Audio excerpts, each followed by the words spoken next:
We've decided to combine this program with a recognition of those new members of the Junior Honor Society. So I'm going to ask Ms. Ellery to come up and announce those new members now.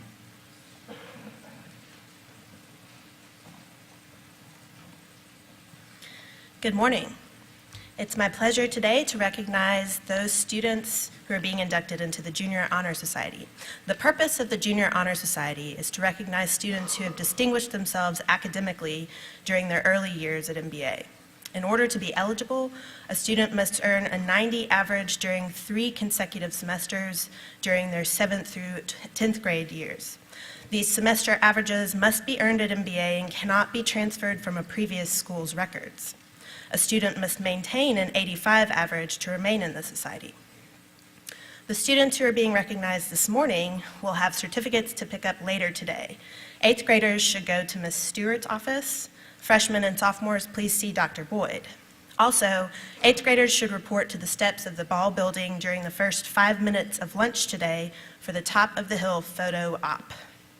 Now, as I call your names, please stand and remain standing. For the 8th grade, Aiden Barton, Zach Brown, Walker Bird, Tripper Capps, Roy Clavery, Ike Cravens, Will Crawford, John Ralston Graham, Taylor Hartman, Matt Hawkins, Grayson Hill, Wesley Hirschman, Alex Callums, Matthew Kaplan, Mickey Kelly, Samuel Kirkpatrick, Marcus Lee, Will McAvoy, Luke McSween, Noah Mendoza, Kieran Peterson, Eric Russ, Baylor Sy, Benjamin Sensing, Camden Slinger, William Tyrone, Nick Vyers, John Wallace, Thomas Zuthan. In the 9th grade, Henry Hilbert and Clark Kaminsky. And in the 10th grade, Patrick Dennis, Will Evans, Rob Harvey, Jackson Long, Charlie Ma, Michael McGuire, Sebastian Negrelli, and Philip Scholler. Join me in congratulating these scholars.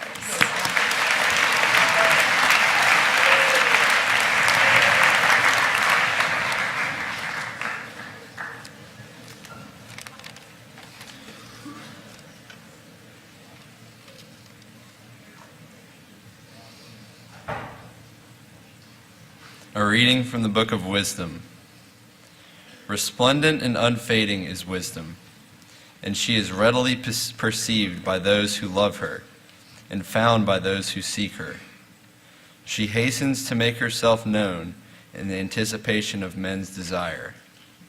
He who watches for her at dawn shall not be disappointed, for he shall find her sitting by his gate.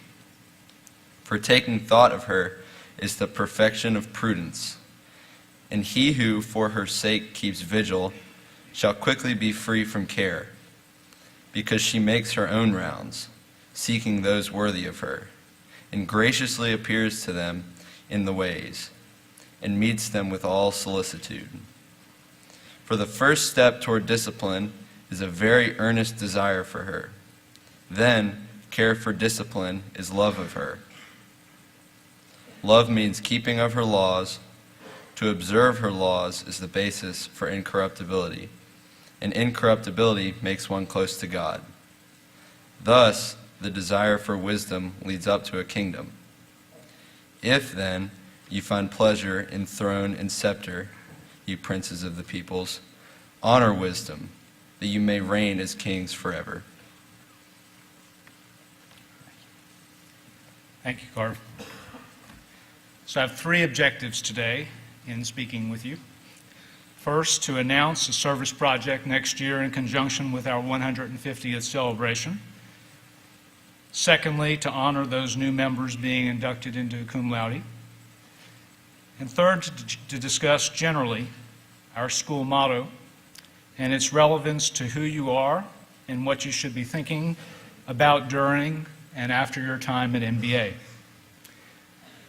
Recently, we decided as a school to do a school-wide service project focused on the elderly in conjunction with MBA's 150th anniversary next year.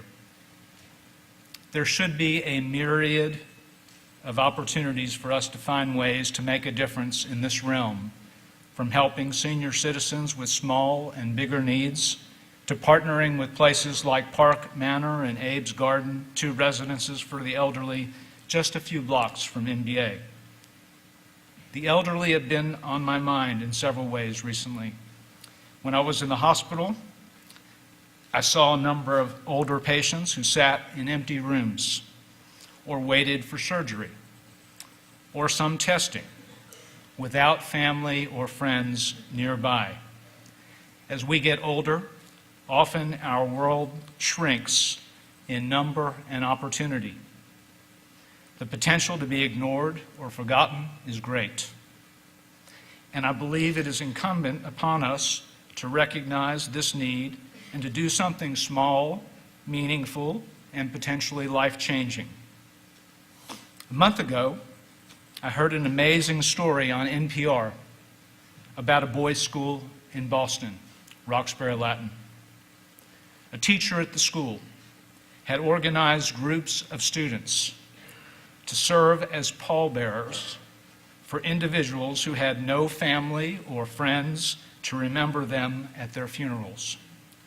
In a very real sense, this act of kindness speaks to a nobility and sensitivity referred to in our great classical works of literature like the Iliad and Antigone, where both Homer and Sophocles remind us that honoring the dead may be one of the essential qualities of any great civilization.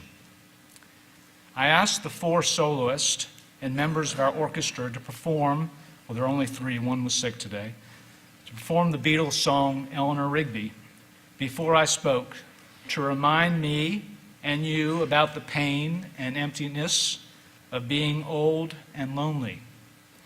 Incidentally, this hit by the Beatles, composed by Paul McCartney, is often recognized as one of the reasons why the Beatles' popularity grew in such scope, because it revealed an interest beyond just rock and roll and a sensitivity to others.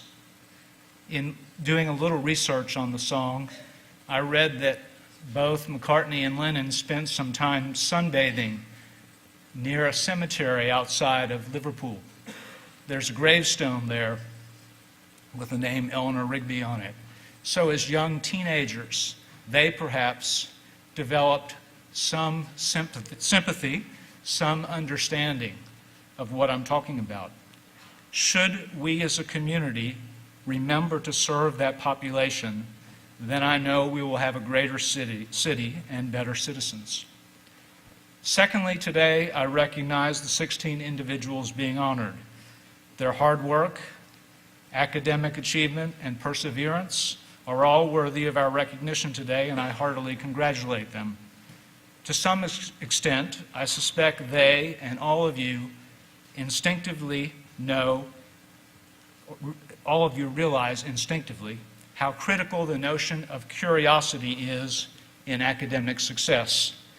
One must want to learn for its own sake, in addition to plowing through each day, doing your homework, and studying. This past week, we were fortunate to acquire a statue of Ben Franklin that now sits on the landing in front of the library. Ben Franklin is one of the best examples of intellectual curiosity in our country's history. His engagement in the realms of writing, printing, politics, science, invention, and diplomacy are legendary. The stuff of movies, novels, and the highest order of the human spirit. I hope that all of you recognize the benefits of maintaining and developing your own spirit of curiosity. Many have advocated how that human quality keeps all of us younger and more engaged in the world. Finally, I want to talk about our motto of gentleman, scholar, athlete, a phrase that has always appealed to me because of its conciseness and balance and interdependence and circularity. In a very real sense, this motto has both an elegance and poetry that could serve you all of your life.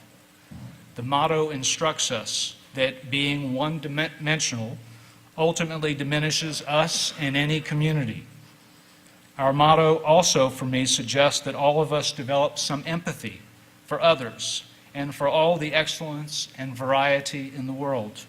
In a very real way, the gentleman, scholar, athlete motto understands implicitly that all of us should seek the ideals of valuing personal respect and appreciation for others, intellectual pursuits, and the importance of physical endeavors. Empathy, as I have preached this fall, may be one of the greatest human qualities. Recently, committees at both Harvard and Yale have recommended that more emphasis be placed in college admission on areas like service.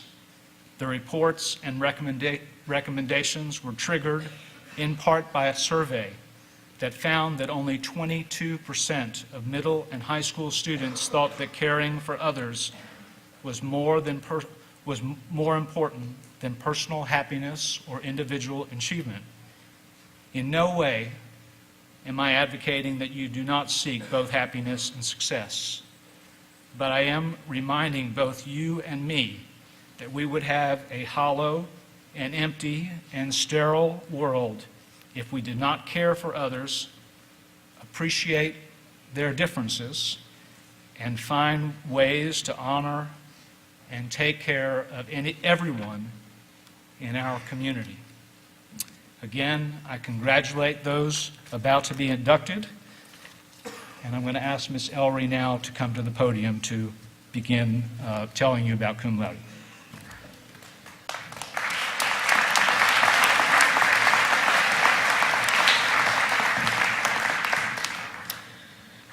The Cum Laude Society was founded in 1906 by Dr. Abram W. Harris, director of the Tome School in Port Deposit, Maryland. He envisioned a society modeled on the college honorary Phi Beta Kappa, and which would thus recognize scholarly achievement in secondary schools. The motto of the society is Arete, Excellence, Decay, Justice, Time, Honor. Today, the society consists of 382 chapters. Some 4,000 new student members are inducted each year in the U.S., Canada, England, France, Spain, Puerto Rico, and the Philippines. The Montgomery Bell Academy chapter was chartered in 1981, following a lengthy application process which took into account the academic qualifications of the school, the college choices of graduates, and the credentials of the faculty and administration. It was the desire at that time, and remains so today, to honor those students who have achieved outstanding academic success in their tenure at Montgomery Bell Academy. According to the bylaws of the chapter, the number of students inducted into Cum Laude is not to total more than 15% of the senior class. A maximum of 7% of the senior class may be inducted in their junior year. Students must have taken at least 3 honors level or advanced placement courses, and only scores made in courses taken at MBA can be considered for membership. Faculty members are inducted on the basis of their having been elected in college to Phi Beta Kappa or Tau Beta Pi, the National Engineering Honorary, membership in Cum Laude as students or faculty in other institutions, or significant scholarly achievement. At the discretion of the chapter, other honorary members may be inducted.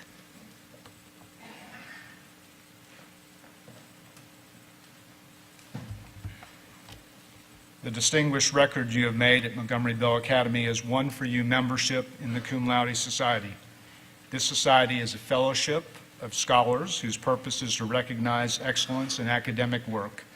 As you pursue your education, it is our hope that you will accept the honor of membership in this society as a responsibility to make some contribution to man's ongoing search for greater understanding of himself and of society. In testimony of your admission to the Cum Laude Society by the authority of the society duly granted, I now will recognize you, and then in a smaller ceremony in the Zimmerman Room, we will award you certificates and pins after the assembly. Would these seniors please stand? Charles Clay Bailey, Cole Bandy Campbell, Andrew McRae Gordon, Carter Harrison Heckel in absentia. He's at a scholarship interview at the University of Virginia. Samuel Lawrence Smith. Carson Karch Talbot. William Jesse Turner. Christian Headley Williams. Zachary Akameen Wassinger. Juniors, John Atticus Cooper. Asher Douglas Kernude. John Paul Mappus. Connor Ellis Moore. Thomas Richard Peters. William Robert Peters. Benjamin Samuel Rosenthal. Also in absentia at Eton, Peter Harris Taylor. Noah Phillips Womble. And faculty members, Mr. Matthew Solomon and Miss Erin Valentine. Please join me in recognizing all of these individuals.